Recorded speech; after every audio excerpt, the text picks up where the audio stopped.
All right, welcome, ladies and gentlemen. This is episode 62 of the Samurai Brothers podcast, and John and Matthew back at it again. And One Piece doing some reasonable pacing, although so the new chapter's out today, 1165. English title is called Reverberations, and then so we'll be discussing that mainly, and then also the Kyushu Basho for sumo has started. So we'll briefly discuss about day one and who we think will win the Yusho. So let's get right into it. Right, Matthew? Huh? Let's get right into it. Yeah. Yeah. All right, cool. So last chapter we left off, and obviously the fated battle of between Rox and Garp and Roger that had been discussed by what's his name? Sengoku several years ago now. Kind of hard to believe it's been that long. But it is happening in the flashback. So obviously the reason why it's happening is because Rox found himself to be a victim of the Dami Reversi powers from Emu. And it has come to that point where Garp and Roger realize that they have to take him out. And also Yeah, because especially with Rox using the voice of all things to ask them to mercy kill him. right, exactly. So obviously we're in the middle of the battle, because Garp and Roger are having to fight him. And we get to a point where obviously we see that, Garp is using his armament hockey, Roger using It looks his. like it's a combination of armament and conquerors. Yes, I think you might be right, because it looks like, it's getting to the point where we're seeing that Garp is probably a, Well, we established that in with his raid on Hachinosu to break out Kobe. yes, you're right. It's been a while, so having to see that, so we're just seeing that, he's a really strong guy. And when you think about it too, it's like, he is, This is you know what, 40 years? yeah, 40 years ago. And And he was a threat in the modern day. Imagine what he is in his late 30s, I think. yeah, his prime. Yeah, this is his prime essentially. Yeah. And the fact that, again, he's not a devil fruit user. Well, all three of these guys are not devil fruit users. Yes, that is true. That's one of the things that made it so impressive against these guys is they had two things. They had armament and conquerors hockey. That's what they had. Yep. So essentially, But then on top of that, Garp doesn't even have a weapon. He just using his fists, whereas Rox and Roger are using swords. yeah. Again, so I mean, when you have to, if you're making a list for strongest characters in One Piece, I mean, Garp would rank up there. The fact that he doesn't use weapons, I think, is a major, you know, Doesn't use weapons and doesn't have devil fruit powers. yeah, I think that's huge criteria for putting him on a strongest character in One Piece list, Yeah. especially for characters that are alive even now. So with that being said, so a few things that again that are seeming to kind of more lore that seems to be coming up. So we're seeing how obviously the Supreme King Haki Haoshoku is causing the island to basically get destroyed. And we see more Rocks pirates scrambling to get away. And then we see Shiki declaring the end of the Rocks pirates in one panel. But then we see that both Garp and Roger are communicating to their crews, telling them to get away from the island because it's not safe, and that they will be back. Now, we see in the next panel that both of them are taking off their coats. Yeah, they're getting serious. Yep, they're getting serious, and then we see here, Garp saying, "Rocks, Roger, I came here intending to arrest both of you, but," and Roger responds with, "My plan was to steal Shaki and treasure and hightail it out of here." And then he makes that suggestion to Garp. He says, "Instead, shall we team up for a minute?" And Garp's response is, "I have a number of issues with this, but I can't afford to let him run free."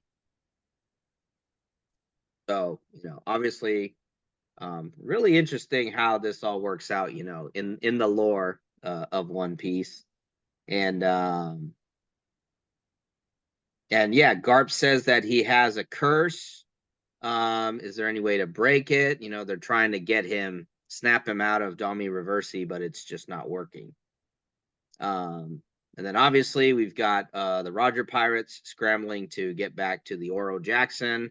And then we also see in the last panel of page 9, we see that Gloriosa seems to be chasing after Scopper. So there's a lot of... I don't know if that's necessarily for Scopper. I think that might just be her wanting to get on Roger's ship. Because remember, she's still obsessed with Roger. Yeah, of course. Yeah. With that being said, also, here's a callback. On page 10, we have a callback to a little conversation. Again, Oda just kind of looping things in, making things come full circle. The conversation that Lin and Kaido have, where when she went to Onigashima, talking about how Kaido owes her. And I remember how Liam from Grand Line Review had said that, hey, maybe because Kaido was severely injured, that maybe Lin saved his life or something like that. But obviously, that is not the case. It's just that because he stole the devil fruit from her, that she's declaring that it's a life debt now. Yeah, whereas Kaido doesn't look at it that way. He looks at it the way it is, which is that he stole it from her. Mm-hmm. Yep. Via a huge smack to the face. Yep. So with that being said, obviously Streusen is telling Lin that they need to get out of there. And but Lin also declares that she's gonna come back someday to collect it, with Kaido saying that he'll be waiting. Again, something that comes full circle in the Wano arc.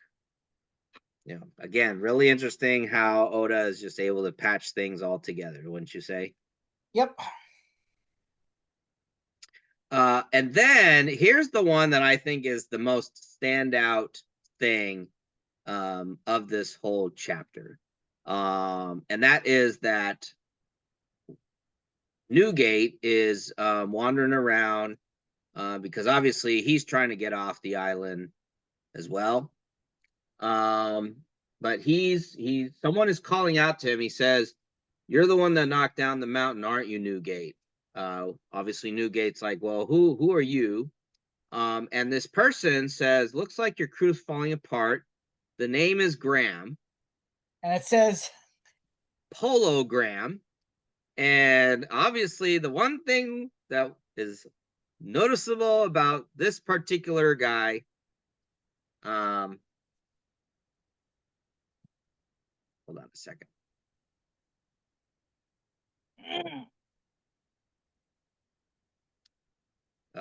Give me 1 second, because I think my screen just froze. Yes, you are frozen. There you are. Oh, there we go. Am I back? Slightly. Yes.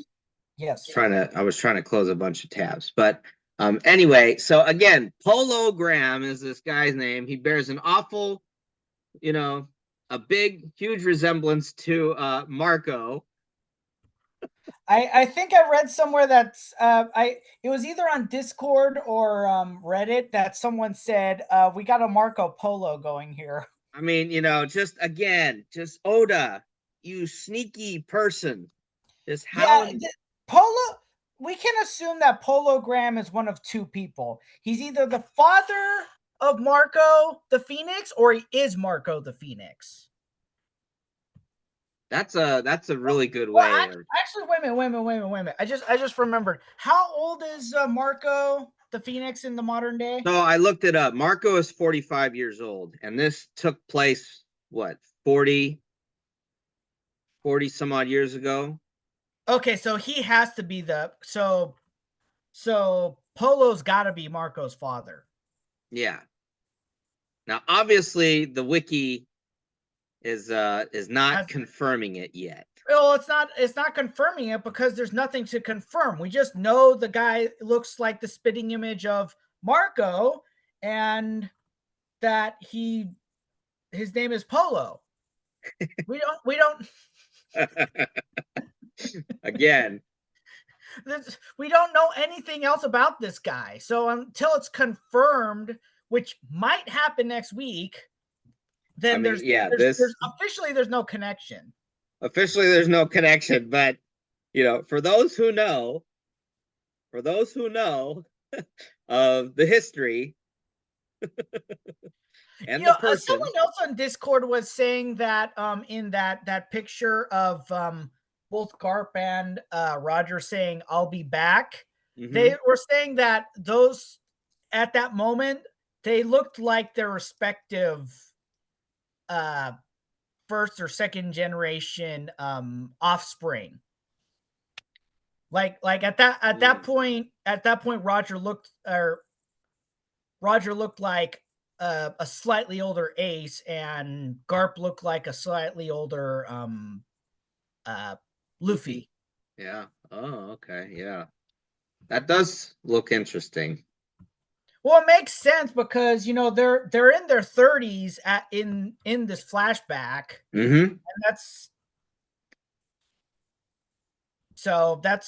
like what 15 years off of what Ace was when he got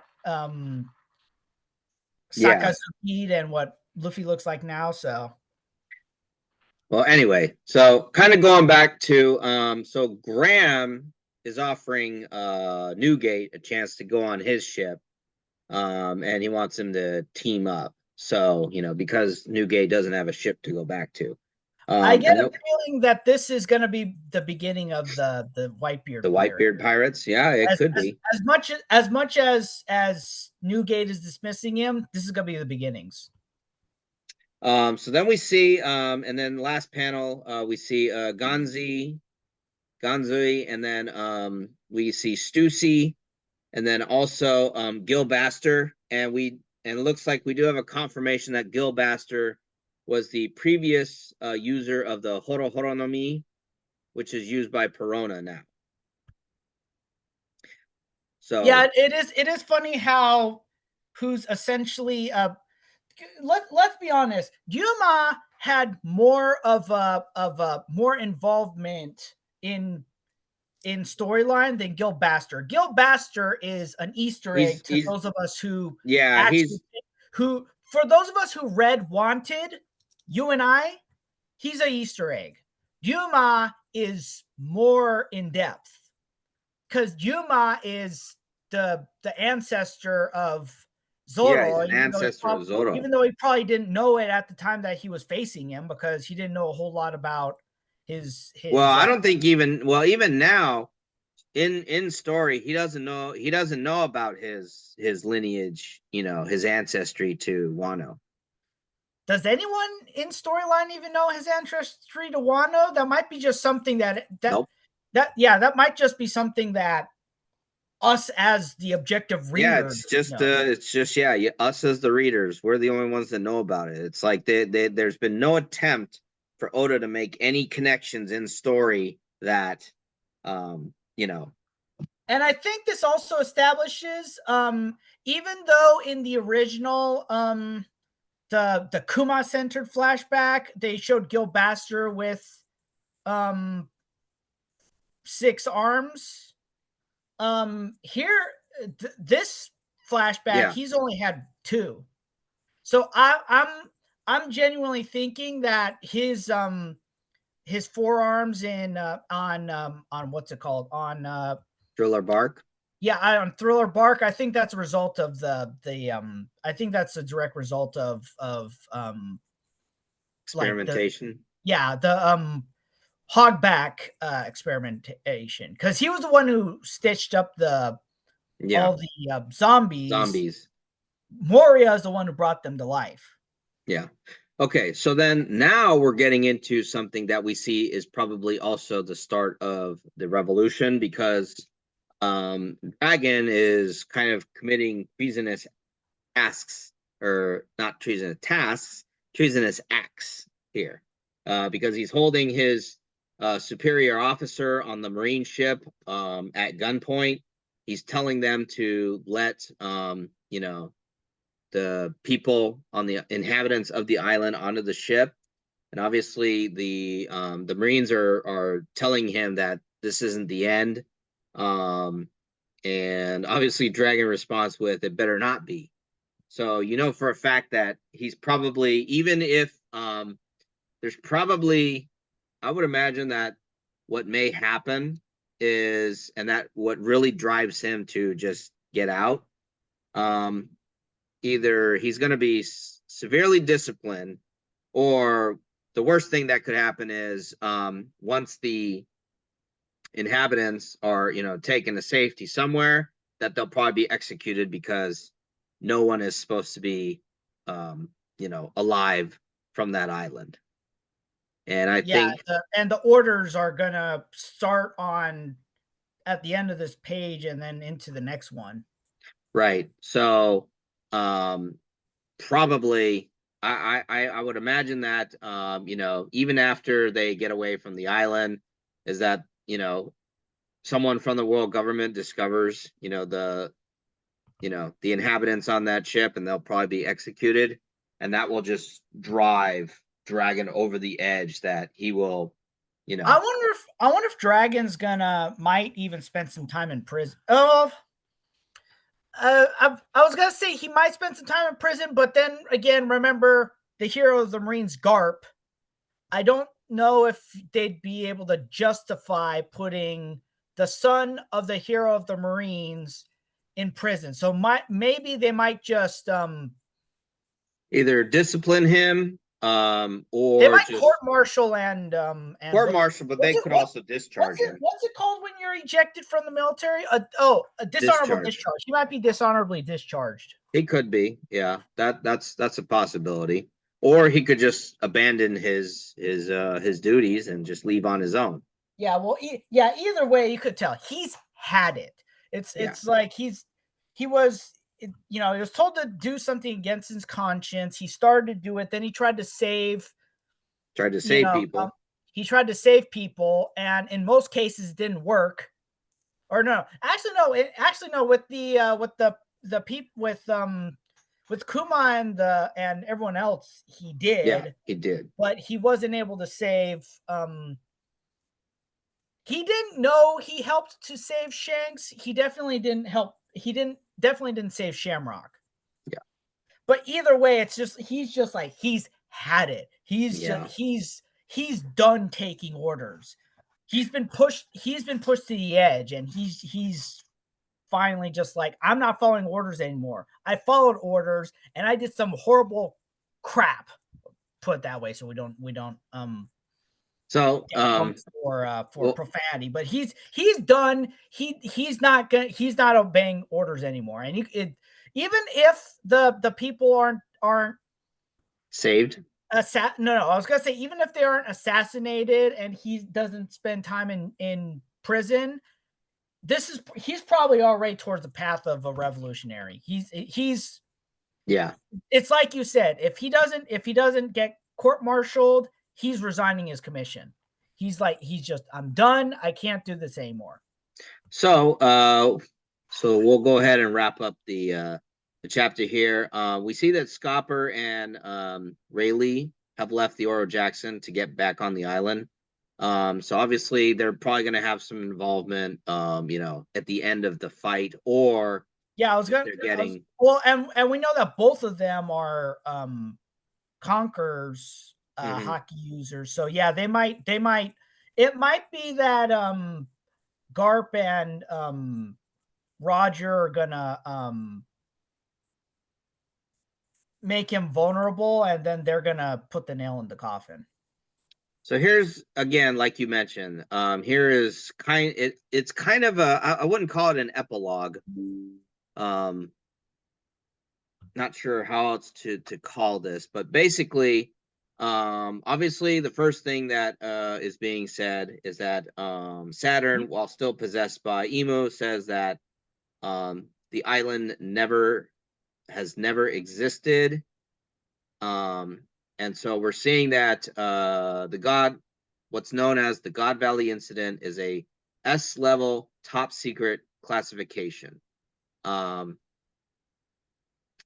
and that there are records of clandestine operations and special hazard pay for Naval Base G11 and Cipher Pole number 6.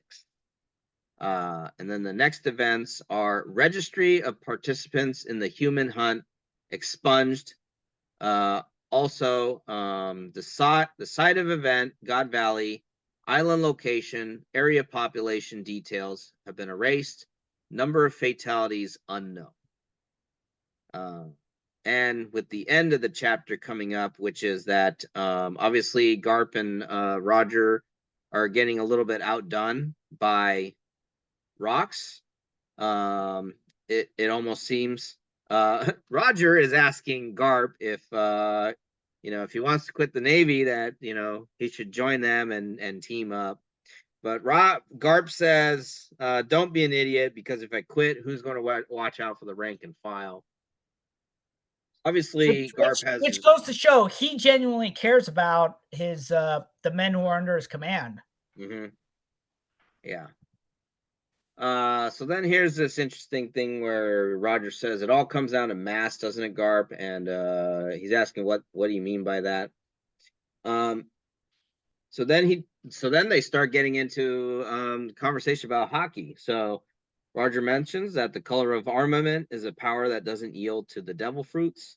And on top of that, I was wreathed in color of the Supreme King. There's no way it couldn't have hurt him. But Roger notes that Rox was also guarding with Supreme King, so basically their attacks canceled out. And Roger also says that there's no damage unless we surpass that. So it all comes down to who wears out first. So what Garp is saying that Roger is suggesting is that they have to hit him with a critical mass of Supreme King hockey. But there's no way of knowing what the stamina will be. And there's a possibility that they both won't come out alive from that, but they have to take him on. With that being said, Garp says, "Listen up, Rocks. I don't know what I can say to console you. I don't know what happened to you either, but there's one thing I do recognize, is that I recognize your sorrow." And then Roger has to cover his face while he's getting ready for an attack. He says, "Don't cry, you idiot."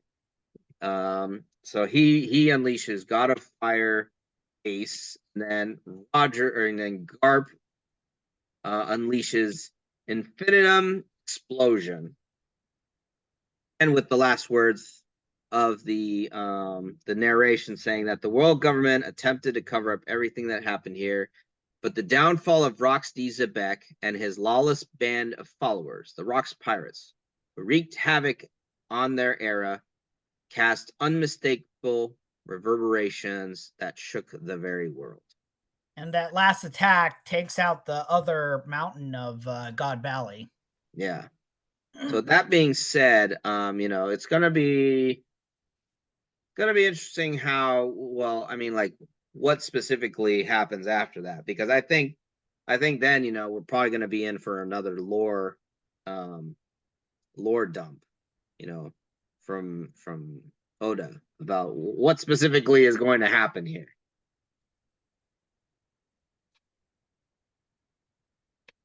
It's going to be an interesting one. Well, in the meantime, I think this is the first time that we saw the closest thing to Luffy's Gatling gun before he actually did it, because Garp's doing it. Yeah.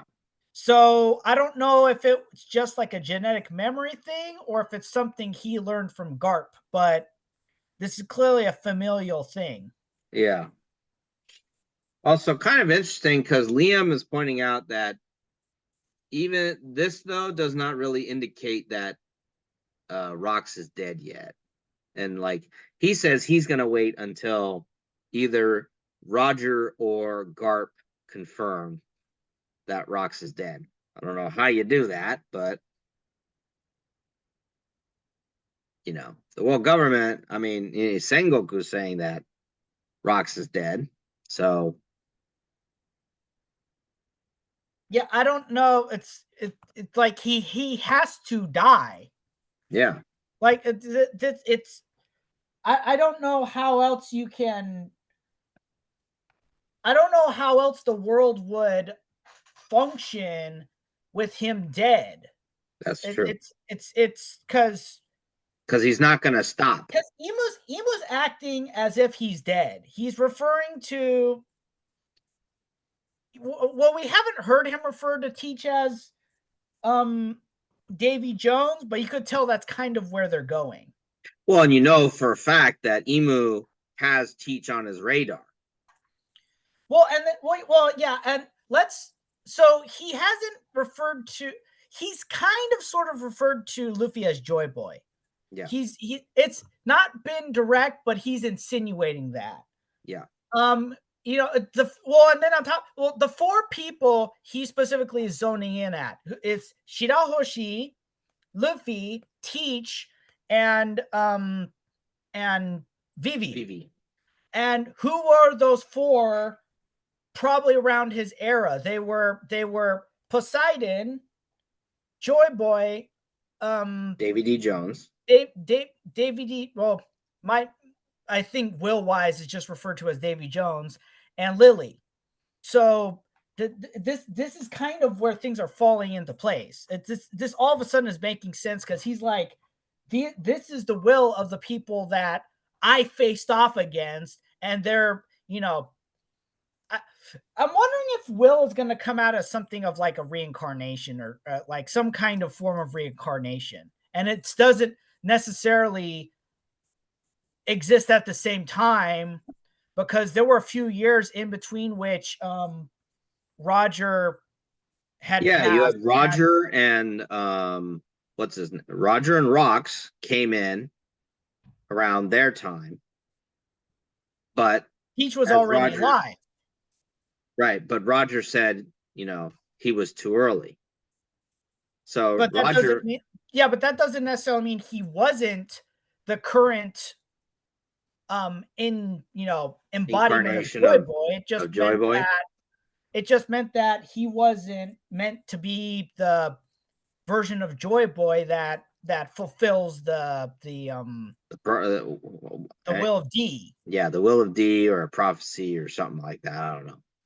But because I think did I mention that I'm thinking that the way things have been mentioned, I think one of two things is going to happen. It's possible that in order for, because remember, Luffy's got two dreams. He wants to become the Pirate King, but he's got something else that only his crew knows and Sabo that has not been disclosed to the audience.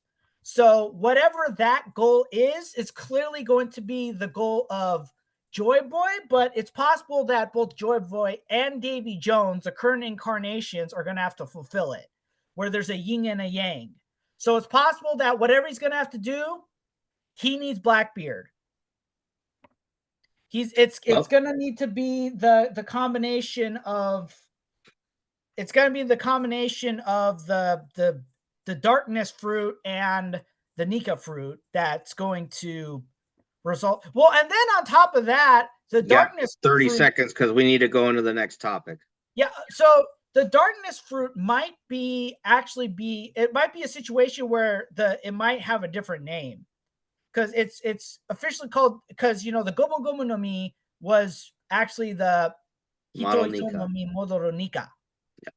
So the it might be the same thing with the Yami Yami no Mi, or the darkness fruit. So all right, cool. Well, let's move right into, I don't know if there's a timeline for the next chapter, but we'll figure it out. Let's get right into day one of the Kyushu Basho. We have about 7 minutes to go. So just to kind of rehash what went on. No big, I would say, not a huge day of upsets except for one. And one that I kind of looked at, I watched the match and I'm like, what was he doing? And that was that Yokozuna Hoshoryu drops his day one match to Hakuoho. So that's already a Kimboshi awarded on day one. And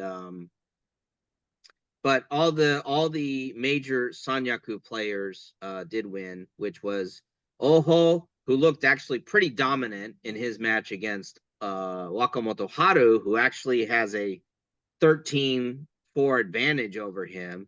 Aonishiki being Aonishiki, just wrestling smart against a guy like Kirishima. Koto Zakura, who actually had a 7-8 record against Wakataka Kage going into day one of today. And then we just see Hoshoryu just kind of, I don't know. To me, it was weird sumo from him. yeah, it was weird. So it does well, and he actually competed. He won the London exhibition, didn't he? Yeah. So it's kind of weird that all of a sudden he'd have this like brain fart. Yeah, it really did look like a brain fart, just how that match went. Just not sure what he was trying to do with that. So he's the only one, because Ono Sato, I would not say he was in any real danger, although I think Takayasu, kind of went forward a bit before Ono Sato just, was able to just outmaneuver Takayasu and force him out. And I think a lot of people are saying this. If Ono Sato just keeps doing that, if he doesn't try to pull people down, because I've seen a lot of those times when he either pulls or somebody else, pulls. I think Taka Keisho used to have that problem too, or Koto Zakura. It backfires on them. And so I think if he just doesn't try that, if he just maintains a steady position and moves forward, it is kind of simple, but it's working. Yeah, it doesn't really make sense that, because they're not huge guys, but they're bigger. Yeah. They're taller. Yeah. So they don't. So they're Ono Sato especially. He's taller, he's skilled, and he's healthy. Koto Zakura has been dealing with stuff on and off, but Ono Sato, he's bigger, he's taller, and he's healthy. So he doesn't really have a reason. As a big guy, you don't really have a reason to be pulling guys like that, unless they're already off balance. If you get into that habit and you try to pull that on a guy who's not off balance, you're gonna have problems. So, yeah, it's like just keep moving forward. Yeah. So that's the thing that we've seen happening with that. So and then of course Takanosho also didn't exactly do well as his return to Sanyaku. And somehow I thought that, because I didn't really pick him a lot in my sumo games that I was having. And then also Ura got a win against Tamawashi. So Ura obviously being Ura there. But I think so. Also, Aonishiki, I don't know. It's kind of weird because the media is declaring Aonishiki to be on an Ozeki run. Obviously, he's had two. He needs two more 11-4. That's what he needs. I mean, yeah. You look at his record though. He's finished 11-4 for all 4 Basho he's been in Makuuchi, he's been 11-4. Now, someone was saying, what was it, that he needs 12 wins this Basho to really make it convincing. And I think, yeah, if he could, Koto Zakura made it to Ozeki without even winning a Basho. So yeah, well, most Ozeki do. They make it without winning a Basho. I think though, I would hope that yes, at some point, if he finishes at least 11-4, I don't see why they wouldn't give it to him, because he's been consistent and he's very strong, very healthy, pulls a lot of surprises, and really they need to have a second Ozeki, a second main full Ozeki in there. yeah, the reality is it's like you want to have at least 2 people in each subsequent rank. Yeah, not having a Yokozuna Ozeki, because then but anyway, I mean, so with that, the current situation is what it is, because you had, Takanosho get injuries, and then you had Kirishima get demoted, and that's what happened. But yeah, Onishiki is looking good. So with that being said, we have about 2 minutes left. So Matthew, your prediction on who you think will win the Yusho? I'm gonna predict Onosato again, but I'm gonna say Aonishiki could pull an upset. Even though he has not defeated Onosato yet, he's no slouch. And let's also remember that he's undefeated against Hoshoryu. He's faced Hoshoryu twice, and he's won twice. Was never at any point in danger in either of those matches. Well, I'm gonna agree with you that I think Onosato is the front runner for this Basho. But that yes, Aonishiki could be the one to.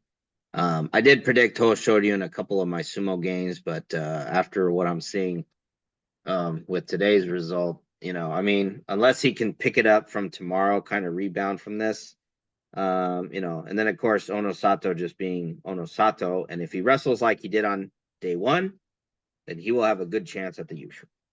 So, final words, Matthew. It's looking to be a good Basho so far. So we'll see how things go. And all right, cool. Well, with that being said, we'll go ahead and finish up this episode. So we want to thank everyone, as always, for tuning in to watch the Samurai Brothers podcast. And we'll be back next week with episode 63. And so until then, take care. Have a great day.